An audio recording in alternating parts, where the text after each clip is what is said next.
ভোটটা নিশ্চিতভাবেই free and fair হবে না। তার কারণ হচ্ছে ইলেকট্রাল বন্ডের যে ব্যাপক দুর্নীতিমূলক প্রক্রিয়ার মধ্যে দিয়ে টাকা, যে টাকার সবচেয়ে বড় সুবিধাভোগী হচ্ছে বিজেপি এবং তৃণমূল, তারা সেই টাকার ব্যাপক অংশটাই পশ্চিমবঙ্গের নির্বাচনেই ব্যয় করছে। কেন দেখবেন বিজেপির নেতারা বলছেন যে তারা অন্যান্য রাজ্যের থেকে পশ্চিমবঙ্গে ভালো ফল করবেন। তো ওরা বুঝে গিয়েছেন যে অন্যান্য রাজ্যে ওদের অবস্থা খুব দীন, খুব খারাপ। এখন পশ্চিমবঙ্গে ওদের ভরসা। আমি নির্বাচনের আগে কথা বলেছিলাম যে পশ্চিমবঙ্গে তৃণমূল বিজেপির মধ্যে আসন নিয়ে একটা বোঝাপড়া হয়ে গিয়েছে। 18-22 এই জায়গায় ওরা দাঁড়িয়েছিলেন এবং সেই বোঝাপড়ার ভিত্তিতেই ওদের নেতাদের মমতা এবং অভিষেককে হেফাজতে ওরা নেননি। আন্ডারস্ট্যান্ডিংটা সেই জায়গা ছিল এবং তার ভিত্তিতে ওরা এগোচ্ছেন। এবং পশ্চিমবঙ্গে যে ওদের যত দেখছেন আপনারা পারস্পরিক বিরোধ, ঝগড়া, এটা এতটাই সাজানো, তার প্রমাণ হয়ে গেল ঠিক সপ্তম দফার আগে দুটো দলই একেবারে ধর্মীয় বিভাজনের উপর দাঁড়িয়ে পড়ল।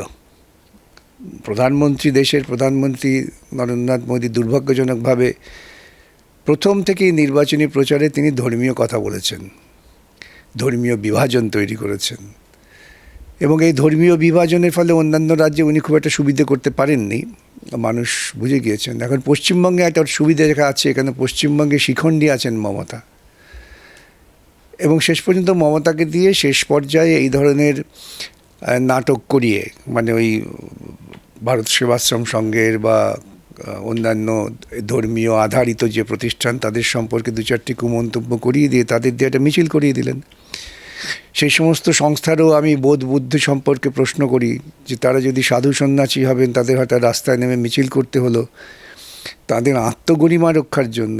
তাদের আবার কিসের আত্মগরিমা আমি জানি না। যাই হোক, এ নিয়ে বিতর্ক থাকতে পারে, সে বিতর্কে যাচ্ছি না। কিন্তু যেটা হলো যে সরাসরি রাজনৈতিক পর্যায়ে ধর্মীয় বিভাজনের ভিত্তিতে ভোটের মঞ্চটা মমতা এবং মোদী তৈরি করলেন। আপনি বলছেন যে তৃণমূল এবং বিজেপির মধ্যে বাংলায় লোকসভা নির্বাচনে একটা অঘোষিত জোট হয়েছে। কি নাম দেবেন এই জোটের? এই যেটা আমরা চিরকালই বলে আসছি, সেই নামটাই হচ্ছে, আমি খুব ভদ্রভাবে বলি যে আরএসএসের নেতৃত্বে পরিচালিত বোঝাপড়ার জোট। গোটা পশ্চিমবঙ্গে তৃণমূলের উত্থানের পেছনে আরএসএসের একটা ব্যাপক ভূমিকা আছে এবং তৃণমূল আরএসএস দ্বারা পরিচালিত, এই নিয়ে কোনো সন্দেহ নেই। এবং সেই জন্যই শেষ মুহূর্তে সেই রকম ধর্মীয় বাতাবরণ 2011 পর থেকে দেখবেন পশ্চিমবঙ্গে মানুষের জনজীবনের সমস্যার পরিবর্তে অনেক বেশি ধর্ম নিয়ে আলোচনা হয়।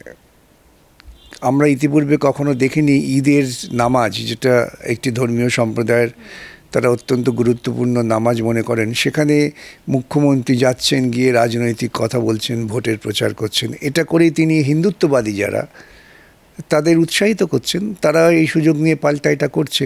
এটা তো পশ্চিমবঙ্গে আমরা দেখিনি। পশ্চিমবঙ্গে আমরা দেখেছি এর আগে যে কোনো ধর্মীয় বিভাজন নিয়ে কথাবার্তা হলে পরেই প্রশাসকরা তারা কঠোরভাবে দমন করেন। কিন্তু মমতা ক্ষমতা আসার পর যেহেতু আরএসএসের হাত ধরে এসছেন, আরএসএস চায় গোটা দেশটা ধর্মীয় বিভাজন হোক, সেই পরিকল্পনায় পা দিয়েছেন। আপনারা বলছেন, বারবার অভিযোগ করেছেন যে এখানে ধর্মের ভিত্তিতে রাজনীতি, কিন্তু তার বিরুদ্ধে যে আপনাদের যে প্রতিবাদ, এটা কি মাঠে ঘাটে লড়াইয়ের থেকে কোর্টে বেশি লড়াইটা হয়ে গেছে? আপনাকে আমি প্রথমেই বলেছি যে আপনি প্রচারে গেছেন, আমরা দেখেছি, আপনি জনসভাও অ্যাটেন্ড করেছেন, কিন্তু কোর্টের লড়াইটা কি বেশি হয়ে যাচ্ছে বামেদের মাঠে ঘাটের লড়াইয়ের থেকে? মাঠে ঘাটের লড়াইটা তীব্র বলেই তো তার একটা প্রতিফলন কোর্টে হচ্ছে এবং ভিসাভি কোর্টে লড়াইটা করে আমরা যখন ওদের এই আইনি পর্দায় ওদের যে সমস্ত অপকর্মগুলো মুখোশ খুলে দিতে পারছি, মানুষ উৎসাহিত হয়ে ময়দানে নামছেন। দুটো পরস্পর একে অপরের পরিপূরক। কেন আমরা একটা সাংবিধানিক গণতন্ত্রের মধ্যে বসবাস করি, সেই সাংবিধানিক গণতন্ত্রের সাংবিধানিক অধিকার রক্ষা যেমন আদালতে হয়, তেমনও ময়দানেও হয়। এই দুটো ক্ষেত্রেই আমাদের লড়াইটা গত কয়েক বছর ধরে যথেষ্ট তীব্র হয়েছে এবং কোর্টের লড়াইটা তো এক নতুন ধরনের লড়াই, যা ইতিপূর্বে কখনো এত মানুষের নজরে আসেনি, কিন্তু এখন আসছে। তাতে নিচের মানুষ অনুপ্রাণিত হয়ে লড়াই করছেন। আমি যেখানে মিটিংয়ে যাই সর্বত্রই মানুষের কথাই বলেন যে আপনি আমাদের সাহস জুগিয়েছেন। কিন্তু কখনো কি এটা মনে হয়েছে যে তৃণমূলের বিরোধিতা করে আপনারা বিজেপির সুবিধা করে দিচ্ছেন এর আছে? কারণ আপনার মানে এখানে তো বিজেপিও যেমন বিরোধী, আপনারাও বিরোধী বিধানসভায় না থাকলেও তৃণমূলের বিরোধিতা আপনারা দুটি দলই একসঙ্গে করছেন। সুবিধাটা কি বিজেপির হচ্ছে কি মনে হয়? তৃণমূল আর বিজেপির মধ্যে কোনো মৌলিক পার্থক্য আছে বলে আমি মনে করি না। মানুষকে বোঝাতে পারছেন? হ্যাঁ, নিশ্চয়ই। আজকের মানুষ বুঝতে পারছেন পরিষ্কারভাবে যে তৃণমূল আর বিজেপি একই। কিছু আপাত বিরোধ থাকলে পরেও মূলগতভাবে তাদের মধ্যে কোনো বিরোধ নেই, এটা মানুষ বুঝতে পারছেন বলেই মাটির লড়াইটা আরও তীব্র হচ্ছে। এবং এটা এক ধরনের প্রতিক্রিয়াশীল কৌশল যে তৃণমূলের বিরোধিতা করলে পরে বিজেপির সুবিধা হয়ে যাবে। আমরা বলছি যে বিজেপির ভিত্তিভূমি পশ্চিমবঙ্গে হচ্ছে তৃণমূল। সুতরাং তৃণমূলকে যদি ঠিকমতো আক্রমণ করা যায় তাহলে বিজেপির অস্তিত্ব থাকবে না, কারণ বিজেপি টিকে আছে তৃণমূলের জন্যে। এটা নিয়ে কোনো খুব বিশেষ রাজনৈতিক বিশ্লেষণের প্রয়োজন হয় না। কেন তৃণমূল দেখবেন, তৃণমূলের উত্থানে হাত ধরেই বিজেপির উত্থান। কেন এই গোটা পশ্চিমবঙ্গের বুকে যখন নাকি নয়াচারে কেমিক্যাল হাব এবং সিঙ্গুরের মোটর গাড়ি কারখানা তুলে গুজরাটে পাঠিয়ে দেওয়া হলো, আর তো মানুষের বুঝতে বাকি থাকে না। এবং দেখবেন তখন এখানে এই আন্দোলনে বিজেপির নেতারা এসে মমতাকে মদত দিয়েছেন। বলছেন গুজরাট গড়ে দিয়েছেন মমতা? একদম তাই। গুজরাটকে সমৃদ্ধ করে পশ্চিমবঙ্গকে ক্ষতি করেছেন পরিকল্পিতভাবে মমতা। এবং তাই দেখবেন এখানে যখন জমির আন্দোলন হয় তখন গুজরাটের সব বড় বড় নেতারা এসে যুক্ত হয়েছিলেন। সেই গুজরাটের যারা এখানে এসে নয়াচারে কেমিক্যাল হাবের বিরুদ্ধে বলেছেন, তারা কিন্তু গুজরাটে কেমিক্যাল হাবের বিরুদ্ধে বলেননি, সেখানে কেমিক্যাল হাব হয়েছে। আজকে সানন্দ গুজরাটের একটি অপরিচিত অখ্যাত গ্রাম, সে গ্রাম আজকে জলজল করছে এবং সেখানে পৃথিবীর বিভিন্ন কলকারখানা, মোটর গাড়ি কারখানা আসছে। তো আমার সিঙ্গুর আজকে অন্ধকারে চলে গেল। তো সিঙ্গুরকে অন্ধকারে রেখে সানন্দে বাতি জ্বালাবার যে কাজটা করেছিলেন মমতা, এটাতে মানুষ বুঝতে পারছেন আজকে। আপনি রাজ্যসভার সাংসদ, তো এখন সাংসদ হওয়ার জন্য লড়াই করছেন আপনাদের দলের প্রার্থীরা। তো সাংসদ হিসেবে আপনি কি এমন পশ্চিমবঙ্গের কথা তুলে ধরেছেন, পশ্চিমবঙ্গের জন্য কি বিল এমন পাশ করাতে পেরেছেন যে যার জন্য আপনাদের প্রার্থীদের সাংসদ হিসেবে পার্লামেন্টে পাঠাতে চাইবে মানুষ? দেখুন, একটা কথা কি, বহু মানুষই পরিষ্কার স্বচ্ছ ধারণা নেই যে সাংসদের কি ভূমিকা। আমাদের দেশে সংবিধানের 3টে স্তরের সরকার, কেন্দ্রীয় সরকার, রাজ্য সরকার এবং নিচের স্তরে পঞ্চায়েত লেভেলে, মিউনিসিপ্যালিটি লেভেলের সরকার। এই প্রত্যেকটি সরকারের কিন্তু কর্মক্ষেত্র ভিন্ন। কিন্তু যার ফলে দেখবেন যারা প্রতিক্রিয়ার প্রচার করে তারা এই কর্মক্ষেত্রে যে ভিন্নতাটা গুলিয়ে দেওয়ার চেষ্টা করে। সংসদে হবে দেশ পরিচালনার নীতি নির্ধারণ, এবং সেই নীতি নির্ধারণ করার ক্ষেত্রে পরে যদি বামপন্থীদের শক্তি বেশি থাকে, আমরা দেখেছি তার প্রত্যক্ষ প্রতিফলন কি হয়। প্রত্যক্ষ প্রতিফলন হয় ব্যাংক জাতীয়করণ হয়, ইন্স্যুরেন্স কোম্পানির জাতীয়করণ হয়, অর্থাৎ জাতীয় অর্থনৈতিক শক্তি বৃদ্ধি পায়। আমরা দেখেছি বামপন্থীরা একটু সংখ্যা অধিক থাকলে পরে বিভিন্ন শিক্ষা প্রতিষ্ঠান যা আজকে ভারতবর্ষকে গর্বিত করেছে সেসব তৈরি হয়, 100 দিনের কাজের গ্যারেন্টি তৈরি হয়, খাদ্য নিরাপত্তা আইন তৈরি হয়, রাইট টু ইনফরমেশন অ্যাক্ট তৈরি হয়। অর্থাৎ মানুষের গণতান্ত্রিক অধিকার বিস্তারের ক্ষেত্রে যে ভিত্তিভূমি সেগুলো প্রসারিত হয়। আর 2014, 2019 বামপন্থীরা প্রায় পার্লামেন্টে শূন্য প্রায়, এবং তার অভ্যর্থ পরিণতি আপনারা দেখতে পাচ্ছেন যে ভারতবর্ষে দেশে আইন প্রণয়নের ক্ষেত্রে কী চেহারা দাঁড়াচ্ছে।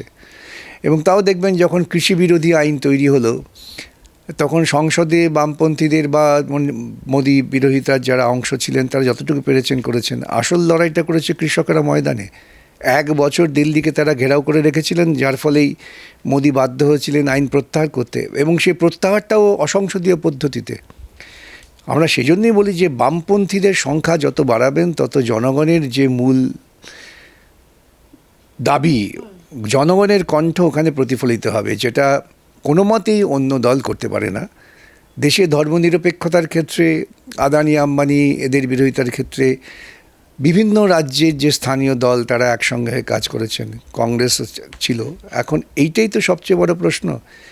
আজকে গত 1 বছরে ভারতবর্ষে বিলিয়নার বেড়েছেন 35টি পরিবারে, আর ভারতবর্ষের অধিকাংশ মানুষ দরিদ্র হচ্ছেন। তো এই যে অর্থনৈতিক বৈষম্য ক্রমশ বাড়ছে, যেটা সংবিধানে নির্দেশিত পথের বিরুদ্ধে গিয়ে, তার বিরুদ্ধে লড়াই করার জন্য তো শক্তি দরকার। বাবু, আপনি সর্বোপরিভাবে বললেন যে বামপন্থীদের কেন সংসদে পাঠাতে হবে, তো আমার প্রশ্নটা কিন্তু ছিল যে আপনি কি এমন কাজ করেছেন যে আপনার কাছ থেকে অনুপ্রাণিত হয়ে মানুষ ভরসা করবে এখন যারা প্রার্থী তাদেরকে সংসদে পাঠাতে? আমি রাজ্যসভায় ধরুন আমার যে সমস্ত যতটুকু আমরা সুযোগ পাই অংশগ্রহণ করার, আমাদের সংখ্যা কম বলে আমরা 5-6 মিনিটের বেশি সময় পাই না, সেই সময়ের মধ্যে যতগুলো বক্তৃতা আমি করেছি সংসদে, সেটা যারা অনুসরণ করেছেন তারা বুঝতে পারবেন যে বামপন্থীদের কী ভূমিকা হওয়া উচিত, বামপন্থীরা কী করেন। আর আপনি যে সিটে লড়াই করেছেন যাদবপুর, এই সিট থেকে লড়ছে তরুণ তুর্কি সৃজন ভট্টাচার্য, আপনি কতটা আশাবাদী, কতটা আত্মবিশ্বাসী যে সেই সিট এবার বামেদের হবে? দেখুন, 2019-এ গোটা পশ্চিমবঙ্গে জুড়ে সমস্ত বামপন্থী এবং কংগ্রেস প্রার্থীদের জামানত জব্দ হয়ে গিয়েছিল, এমনকি যারা সিটিং এমপি ছিলেন তাদের জামানত জব্দ হয়ে গিয়েছিল। কিন্তু যাদবপুর একমাত্র কেন্দ্র যেখানে আমরা প্রায় শতকরা 21% ভোট পেয়েছিলাম। অর্থাৎ যাদবপুরে ওই প্রবল প্রতিক্রিয়ার ঝোড়ো মুখে দাঁড়িয়ে যাদবপুর কিন্তু মাথা উঁচু করে দাঁড়িয়েছিল। আমি প্রার্থী ছিলাম বলে বলছি না, অর্থাৎ যাদবপুরের মানুষের মানসিকতাটা ওই রকম। সেই জায়গায় এখন পরিবর্তিত পরিস্থিতিতে সৃজন একজন তরুণ উজ্জ্বল প্রার্থী, তার সম্ভাবনা যথেষ্ট উজ্জ্বল। সায়নী ঘোষ, তিনি যেখানে সৃজনকে মানে তার প্রতিপক্ষ তার বলে মানতেই রাজি নন, প্রার্থী বলে মানছে না, বলছেন ডায়মন্ড হারবারের সঙ্গে আসলে তার মূল লড়াই যে কে বেশি লিড দেবে। হ্যাঁ, সায়নী ঘোষ তিনি নিশ্চিত আছেন, তিনি ভেবেছেন যে তার যে গুন্ডা বাহিনী যা বারুইপুর, সোনারপুর এবং ভাঙড়ে কাজ করছেন সেটা হয়তো কাজ করবে, এটা ভেবে তিনি কথা বলছেন। কিন্তু যাদবপুরের মানুষ বুঝে গিয়েছেন ওই যে ফিল্মের চকচকে চেহারা দিয়ে মানুষের কোনো উপকার হয় না। এবং আমি দেখলাম তো সেদিনকে তৃণমূল নেত্রী বলেই ফেলেছেন, আরেকজন অভিনেত্রীর নাম করে যিনি যাদবপুরে জিতেছিলেন, যে সে কিছু করতে পারেনি, এখন আরেকটা চকচকে এনেছে, সে কিছু করবে। তার মানে তো যে চকচকে চেহারা দিয়ে যে কিছু হয় না, এটা তো নিজে স্বীকার করলেন। এটা প্রকৃতপক্ষে সায়নীর বিরুদ্ধেই মমতা ওখানে বক্তৃতা করলেন। মানুষ এটা বোঝে, এবং মানুষ নিশ্চয়ই বোঝে, বুঝতে হয়তো সময় লাগে যে রাজনৈতিক অঙ্গনে যাদের বিচরণ নেই, আমি যে কোনো পেশার মানুষই রাজনৈতিক অঙ্গনে, সামাজিক অঙ্গনে থাকতে পারে, তারা সেখানে গিয়ে কী করবেন তা নিয়ে প্রশ্ন তো থেকেই যায়। স্বচ্ছ ভোট নিয়ে যে কপালে দুশ্চিন্তার ভাঁজ রয়েছে এটা আপনি প্রথমেই বললেন। এই স্বচ্ছ ভোট নিয়ে তো বিরোধী দল যে বিজেপি, তারাও তো বারবার বলছে যে কেন্দ্রীয় বাহিনীরই ভূমিকা নিয়ে তারা প্রশ্ন তুলছে, তারাও আত্মবিশ্বাসী নয়। তাহলে কি মনে হচ্ছে আদতে সর্বোপরি মানে রাজ্য পুলিশ প্রশাসন এই বিষয়টাকে ঠিক করছে?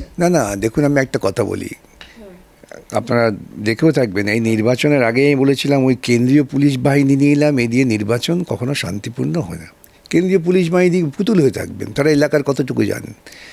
এলাকার ভেতরে ভেতরে যে চাপা সন্ত্রাস তৈরি হয়, যেই সন্ত্রাস তৈরি করার ক্ষেত্রে স্থানীয় প্রশাসন সেখানে মদত দেয়। 2011-র পরবর্তী সময় থেকে আমি তো খুব স্পষ্টভাবে দৃঢ়ভাবে বলছি, যদি কেউ এটাকে চ্যালেঞ্জ করেন আমি তাকে স্বাগত জানাবো, যে প্রশাসনকে কাজে লাগিয়ে সন্ত্রাস ইতিপূর্বে কখনো হয়নি। সুতরাং প্রশাসনকে কাজে লাগিয়ে সন্ত্রাস তৈরি হয়েছে। আমি আপনাকে ছোট্ট উদাহরণ দিই। আমি একজন প্রিসাইডিং অফিসার, এক মাস্টারমশাই, তাকে জিজ্ঞাসা করেছিলাম যে আপনারা তো প্রিসাইডিং অফিসার থাকেন, কেন ভোটটা শান্তিপূর্ণ করতে পারেন না? তিনি বলেছিলেন যে স্যার 12টা পর্যন্ত ঠিক ভোট, ঠিক 12টার সময় তৃণমূল নেতারা হই হই করে এসে বললেন, স্যার আপনাকে আমরা ভীষণ শ্রদ্ধা করি, ভালোবাসি, আপনার পা হাত দিয়ে প্রণাম করছি, আপনার কাজ শেষ, আপনি চলে যান।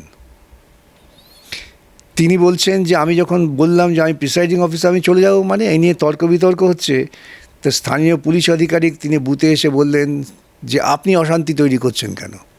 মানে প্রিসাইডিং অফিসারকে পুলিশ অফিসার নিরাপত্তা দেওয়ার পরিবর্তে তাকে অভিযুক্ত করছেন যে আপনি অশান্তি করছেন কেন, আপনি হইচই করছেন কেন। অর্থাৎ যেটা হচ্ছে সেটা হতে দিন। পুলিশকে দিয়ে ভোট করাচ্ছে রাজ্য শাসক দল, এটা মনে একেবারে পুলিশের প্রত্যক্ষ এবং পরোক্ষ সহযোগিতায় এ রাজ্যে নির্বাচন পরিচালিত হয়, এবং পুলিশের ভেতরে যারা একটু ভিন্নকণ্ঠী তাদের দমাবার প্রথম পরিকল্পনা হয়েছিল পুলিশ ইউনিয়নটাকে ভেঙে দেওয়া। যদি আমরা আদালতে মামলা করে জিতেছি, কিন্তু সেটা তো কার্যকর করা যায়নি, কেন তাদের মধ্যে একটা আতঙ্ক আছে না, তারা ডিসিপ্লিন সার্ভিসে আছেন। এবং দেখবেন, একটা উদাহরণ দিই, ধরুন এখানে কালীঘাটে মমতা ওখানে থাকেন, সেখানে পুলিশ তাকে প্রচার করতে দেবে না কেন? ওদের যদি এতই নিরাপত্তার ভয় হয়, ওরা গোটা লালবাজারে মমতাকে রেখে দিতে পারতেন 7 দিন, কিন্তু ভোটারের প্রচারে ওখানে বাধা দেবেন কেন? এটা একটা উদাহরণ, খুব জাজ্জল্যতম উদাহরণ সাম্প্রতিককালে যা থেকে হচ্ছে, যে প্রশাসন কাজে লাগিয়ে তারা এগুলো কাজ করেন। সেই জন্য কেন্দ্রীয় পুলিশ বাহিনী কোনো কাজে আসবে না।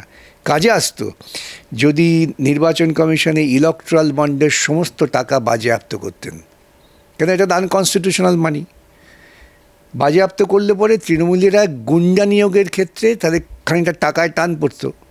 ব্যাপক প্রচারে এই যে লক্ষ কোটি টাকা খরচা করছেন গর্জন তর্জনের প্রচার, সেটা নয় বাদই দিলাম, কিন্তু এই যে গুন্ডা বাহিনী যা অপারেশন হবে, আজ বিকেল থেকে দেখবেন গ্রামে গ্রামে বিভিন্ন জায়গায় গুন্ডা বাহিনী নেমে যাবে, প্রচুর টাকা এবং মদের বোতল নিয়ে ঘুরে বেড়াবে। আমার এটা অভিজ্ঞতা বিগত নির্বাচনে, সেটা বলছি। তো সেটাকে যদি না রোখা যায়, তাহলে আপনি কী করে ফ্রি অ্যান্ড ফেয়ার ইলেকশন করবেন?